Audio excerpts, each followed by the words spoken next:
Hello and welcome, this is Type V3 and today I'm taking a look at the Transformers Prime Bulkhead. Now of the two available Voyager class figures in the Transformers Prime First Edition line, this is the one that's highly sought after. But does he live up to the hype? Well, let's delve in closer and find out. Starting with his alt mode, Bulkhead's been given a beautiful coat of olive green paint. However, apart from some silver and black accents, that's really the only color to be found here. The overall design seems to be some sort of mashup between a Hummer and a monster truck, and honestly, it's probably the most uninspired design I've seen, and definitely the least one that I've liked out of all the Prime figures. It just feels like it was the end product after focus testing a bunch of 8-year-old boys for 5 minutes. His overall size is actually kind of strange. In your hand he feels meaty and bulky, but visually he looks a bit smaller than the more recent Voyager class figures to be released this year as well. However, I won't suggest for a minute that any less plastic was used. Now obviously Bulkhead can roll well, however because of his over-complex design, he does have a lot of panel breaks and a lot of them don't want to stick in entirely, as you can see with this door here. Other parts like this A-pillar doesn't line up right with the door. There are little details that really aren't too bad. You know what, honestly it's not an issue, it's just something that bugs me. Again, even though he feels small in hand, you can tell he's very compact, especially when you look on his underside.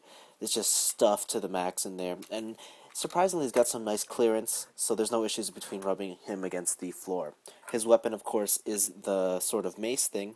Unfortunately, it doesn't really store too elegantly. You kind of just plug it in on the back like that, and it looks ridiculous and stupid, but whatever. It's the best they could do. I'm not really going to complain about it.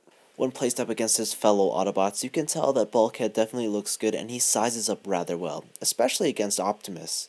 Another great thing is that because he's green, it adds this really great diversity to the team dynamic, and I really like the way it turned out. Now, even though I don't really like Bulkhead's alt mode, that's definitely not the reason I picked him up. In fact, I only bought him for his robot mode, so let's get him transformed and check it out. As mentioned before, Bulkhead's overall design is very complicated, so expect a similar transformation. In fact, it's meticulous and challenging, but above all, unintuitive. Don't expect to take him out of the box and be able to transform him with ease. You're going to want to read the instructions on this one very thoroughly, and very carefully. His limbs are definitely the easiest part of the transformation, but it's the torso that you gotta look out for.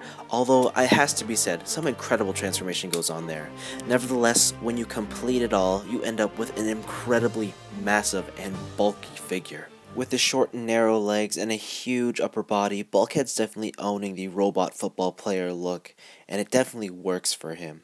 I absolutely love the head sculpt. The use of silver paint for his Jay Leno chin is phenomenal, although I do wish his head crest was a bit filled in more. I absolutely love how the doors have folded around in front of the headlights.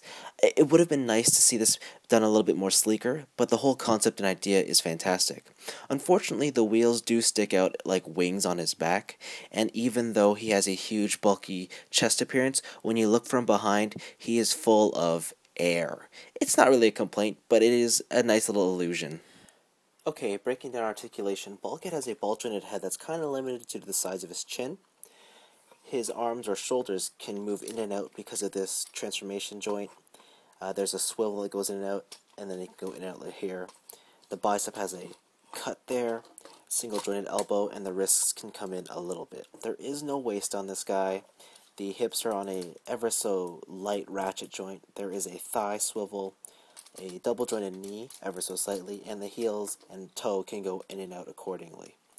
Now, some cool things about this guy are, I like how on his forearms, due to transformation, when he's in his car mode, these are kind of stuck and locked in place so they take up less space, but when he's in robot mode, they automatically pop out and give the illusion that there's a lot more plastic and he has a lot more larger forearms, and that's a really cool touch they added in.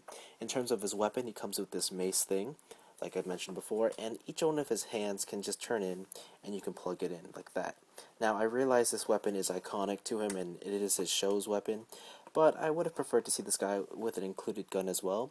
The other thing too is I can't believe how small this is. I thought it was going to be a little bit bigger, but you know, you can't have everything, and hopefully down the line we see a revision of this figure with small improvements to his weaponry. Even though Bulkhead's posability is a bit weak in some areas, he can still pull off a lot of characterful poses. Whether it's powerful or the gentle giant look, Bulkhead definitely can do it all. And even though his screen accuracy isn't quite perfect, it's amazing how close Hasbro has gotten.